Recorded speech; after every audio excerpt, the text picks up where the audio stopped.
reciclar-se.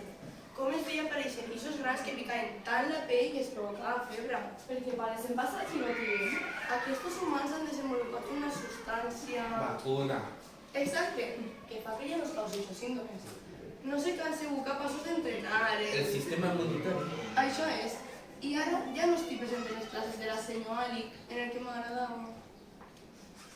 Jo de tant seguís afectant els aparells digestius dels malalts humans, causant-los evocacions abundants i vòmits. Salmonella, i per a tu no s'han entrenat? No, jo no cause tant de contagi com vosaltres, els virus. Jo estic present en els aliments. Jo viatge de boquetes microscòpiques que siguin agua desinfectant i tampoc no t'ajuda. No us queixeu, almenys vosaltres podeu dividir-vos i reproduir-vos per vosaltres mateixa. Tan sols teniu que fer una còpia del vostre material genètic a uns pocs mesos tachant dos bacteris que hi ha. Tens raó, Costi. Nosaltres els virus necessitem infectar a una cèl·lula per a que faci còpies del nostre material genètic i de la nostra coberta protectora per a poder-nos reproduir. Això vol dir que si no infectem cèl·lules no es poden reproduir? Que panori eres, Picotín. Fa més de 60 milions d'anys que existeixes i encara no saps ni com has de reproduir-te, normal que te necessari extinció. Ei, patochens, com va? Hola, Plasmodium, així, dale sobreviure a la batxa aquesta. De què parleu? Una substància que ha alimentat els humans que s'anomena... Vacunes? Mare meua. Però tu també estàs entrenat? Per desgràcia sí. Abans era tan senzill introduir-me en el cos d'un ésser humà i causar-li una infecció en els glòbuls grossos, febre, mal en les articulacions... Tu no et contagis per l'aire, no? No, ojalà. El meu contagi és més sofisticat. Necessito a un mosquit que actuï com a vector de transmissió de la meva malaltia. Aquest mosquit pica una persona malalta i li la passa a una altra persona. Però el mosquit no es mor.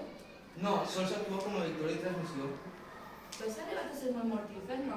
Correcte, consti. Els meus companys i jo portem matant gent des de fa 2000 anys abans de Jesucrist. Però des que... No. Així i tot, en l'any 2019 matarem a més de 400.000 persones. I tu què eres? Com Streptococcus? Què va? Ell és un procariota. Però que què? Procariota, psicotín, procariota. La virtut dels microorganismes. Jo soc un bacteri igual que salmonella. Nosaltres no tenim un nucli que envolti el nostre material genètic i tampoc són tan sofisticats com Plasmodium. Jo sóc un protozou. Són microorganismes formats per una cèl·lula. El nostre material genètic està envoltat per un nucli. I tenim diferents òrgans que realitzen les diferents funcions. A veure, Plasmodium, tu eres una eucariota, però per això no et cregues superior. Què va? Ja veus, nosaltres els virus som tan simples i som superiors a qualsevol ésser d'este planeta. No he dit tripil, per això no li va trobar picotín. Vosaltres sols esteu formats per un material genètic i una coberta per a protegir-lo. No podeu reproduir-vos ni per vosaltres mateixa. I tenim un treball ridícul. Només si de 0,05 micròmetres. I creu que... Casi millones. Val. Serem simples, serem microscòpics, però podem arribar a ser molt mortífers. Mireu, parlant de mortífers, preguntem al culpable de que avui dia estigui de moda les vacunes. Què és això? No entenem-nos. És el virus SARS-CoV-2. Què? El coronavirus, un virus que va aparèixer per primera vegada a una zona d'Àsia i que causa la malaltia del Covid-2019. S'anomenen coronavirus perquè en la seva superfície presenten uns pils que s'assemblen a una corona. I per què està de moda? Segons les dades dels malalts humans, han mort ja 5,7 milions de persones. Com? És un virus respiratori que es transmet a partir de l'aire, afectant als aparells respiratoris dels humans, afectant-los i causant-los febre, tos seca, cansament. Però el més destacable de tot és que es produeix una pèrdua de l'olfacte i del gust, encara que no tots. I els humans no han fet res? Cal que han fet. En un temps rècord s'han posat mans a la feina i han creat més de 4 tipus de vacunes. Mare meua, això potser que siga el nostre final? Què va?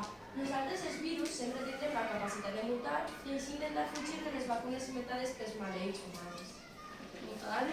Sí, el nostre material genètic canvia i així les vacunes que han inventat els humans no funcionen. I jo també mute? Però la veritat, és difícil per això. Els microorganismes sempre serem capaços d'adaptar-nos al nostre medi i mai podran amb nosaltres. Mira, sabeu què? Sempre trobarem estratègies per a contagiar. Per això, som microorganismes patògens. Ojalá que calmen.